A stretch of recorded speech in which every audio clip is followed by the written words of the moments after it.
కర్ణాటక నుంచి తీసుకొస్తే మా కొడంగల్లో ఇంకో దగ్గరలో డీసీఎంలు దిగుతే కనీసం వాటికి నీళ్లు కూడా పడతలేరు, ఇంత గడ్డి కూడా వేస్తలేరు. చెవుకు పోగు కుడుతుండ్రు, బొమ్మలు తీస్తుండ్రు, బిల్లులు తీసుకుంటారు, మళ్ళీ ఎంబడే లారెక్కించి కర్ణాటకకు పంపిస్తారు.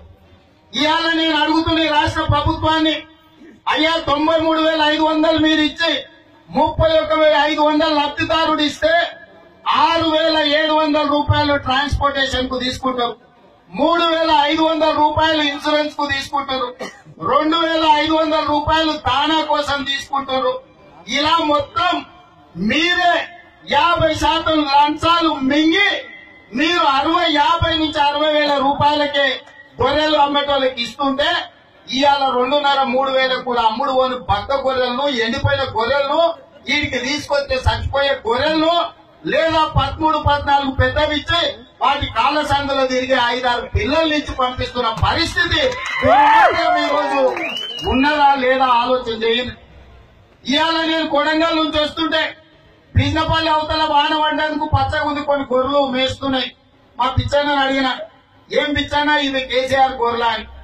అవెందుకైతే సార్ కేసీఆర్ గొర్రెలు, కేసీఆర్ లాగానే కేసీఆర్ మందేస్తాను, కేసీఆర్ గొర్రెలు సూది మందేస్తే కానీ నడవవు సార్, ఇక్కడ నడిచే గొర్రెలు రావాలి, అవి నడవాలంటే సూది మంది వేయాలి. ఇవి గతంలో కాంగ్రెస్ పార్టీ వాళ్ళు ఇచ్చినప్పుడు గొర్రెలని.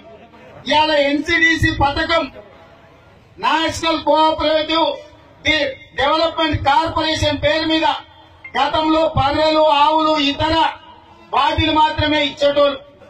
ఆనాడు కాంగ్రెస్ పార్టీ కుర్మ యాదవులకు మేలు చేయడానికి ఈ పథకాన్ని గొర్రెలకు కూడా అమలు చేయాలని ఆనాడు అమలు చేయించి రాష్ట్రం మొత్తం మీద మహబూబ్ నగర్ జిల్లాని మొట్టమొదటిసారిగా ఎంపిక చేసి 63 కోట్ల రూపాయలు మొట్టమొదట 2011లో మహబూబ్ నగర్ జిల్లాకు కాంగ్రెస్ పార్టీ ఇచ్చిన మాట వాస్తవం కాదా?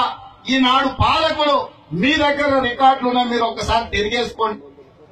ఆనాడు కుర్మ యాదవులు ఎవరైనా ఈ పథకంలోకి రావాలంటే 20,000 యాదవులు పెట్టుకుంటే 20,000 సబ్సిడీ, ఒక్క పైసా కూడా అడగకుండా 20,000 సబ్సిడీ ఎన్సీడీసీ పథకం కింద యాదవులకు ఇస్తే వాళ్ళకు నచ్చిన గొర్రెలు కొనుక్కొచ్చిన ప్రతి గొర్రె బతికేది, యాదవులకు పిల్లలు పెట్టేది, దాంతో యాదవులు లబ్ధి పొందిరు. ఇవాళ నేను అడుగుతున్న రాష్ట్ర ప్రభుత్వాన్ని, నువ్వెందుకు కొనాలి? నీ ఏజెంట్లు ఎందుకు బలవాలి?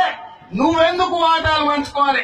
నిజంగానే ఈ పథకంలో అవినీతి లేకపోతే, ఈ పథకంలో దోపిడీ లేకపోతే, ఈ దోపిడీలో నీకు భాగస్వామ్యం లేకపోతే, ఈ దోపిడీ ద్వారా 100 కోట్ల రూపాయలతోని నువ్వు ఫామ్ హౌస్లు కొనుక్కోకపోతే కేసీఆర్, నువ్వు ఇస్తున్న 93,500 లబ్ధిదారుడి ఖాతాలో వెయ్యి లబ్ధిదారుడు కొనుక్కొచ్చుకుంటాడు. ఏంటండి, వీడియో నచ్చిందా? అయితే ఓ లైక్ వేసుకోండి, లేదంటే ఓ కామెంట్ చేయండి. ఎప్పటికప్పుడు మా వీడియోస్ చూడాలంటే సబ్స్క్రైబ్ చేసుకోండి.